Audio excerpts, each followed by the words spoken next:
জুৱানিহা এগৰাকী অচিনাকি ব্যক্তিয়ে নলবাৰীবাসীক লৈ অশ্লীল ভাষা ব্যৱহাৰ কৰাৰ লগতে অপমানসূচক মন্তব্য আগবঢ়ায় সামাজিক মাধ্যমত।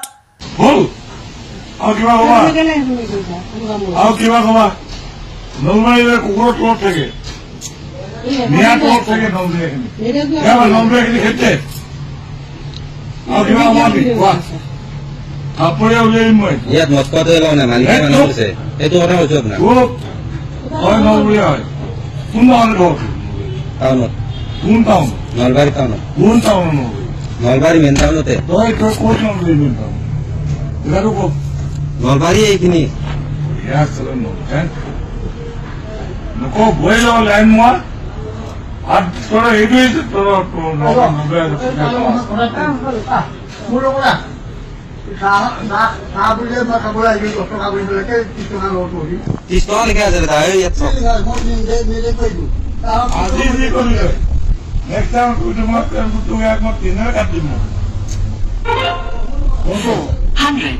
অচিনাকি ব্যক্তিগৰাকীৰ বিৰুদ্ধে আজি নলবাৰী সদৰ থানাত নলবাৰীক ভাল পোৱা এগৰাকী যুৱক তথা নাট্যকৰ্মী অভিনেতা গকুল মহন্তই এজাহাৰ দাখিল কৰে। লগতে ব্যক্তিগৰাকী কৰায়ত্ব কৰি উচিত শাস্তি দিবলৈ অনুৰোধ জনায়।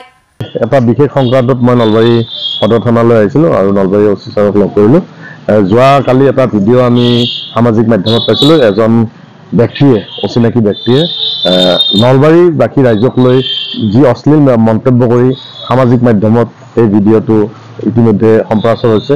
বিভিন্নজনে এই ভিডিঅ'টো ফেচবুক পোষ্টত দিছে। যি অশ্লীল শব্দ ব্যৱহাৰ কৰি নলবাৰীবাসী ৰাইজক অপমানিত কৰিছে, তাৰ বাবে সেই ব্যক্তিজনক চিনাক্ত কৰি প্ৰশাসনে যাতে উচিত শাস্তি দিয়ে, তাৰ বাবে এই এজাহাৰখন মই ব্যক্তিগতভাৱে আজি নলবাৰী থানাত দাখিল কৰিলোঁ। আৰু মই অনুৰোধ ৰাখিম, নলবাৰীৰ প্ৰতিজন সচেতন ব্যক্তিয়ে এই ব্যক্তিজনৰ ওপৰত একোখনকৈ এজাহাৰ দিয়ে। এজনে পাৰে 10জন লগ হৈ পাৰে, যেনেকৈ নহওক, যে সেই অচিনাকি ব্যক্তিগৰাকীক অতি শীঘ্ৰে প্ৰশাসনে কৰায়ত্ব কৰক আৰু উচিত শাস্তি দিয়ক। ভৱিষ্যতৰ দিনত যাতে এনেকুৱা কোনো ব্যক্তিয়ে কোনো জিলা বা কোনো ৰাইজক লৈ এনেকুৱা অপমানসূচক বক্তব্য আগনবঢ়ায়। কাৰণ আমাৰ সমাজখন আমি একেলগে গঢ়িব খোজোঁ, গতিকে সমাজখন ভাগ ভাগ কৰিব নিবিচাৰোঁ। গতিকে আশা ৰাখিছোঁ প্ৰশাসনে এই ব্যক্তিজনক উলিয়াই আনি এক উচিত শাস্তি প্ৰদান কৰিব বুলি মই আশাবাদী। নিউজ ডেস্ক ৰিপৰ্ট ইত্যাদি A to Z।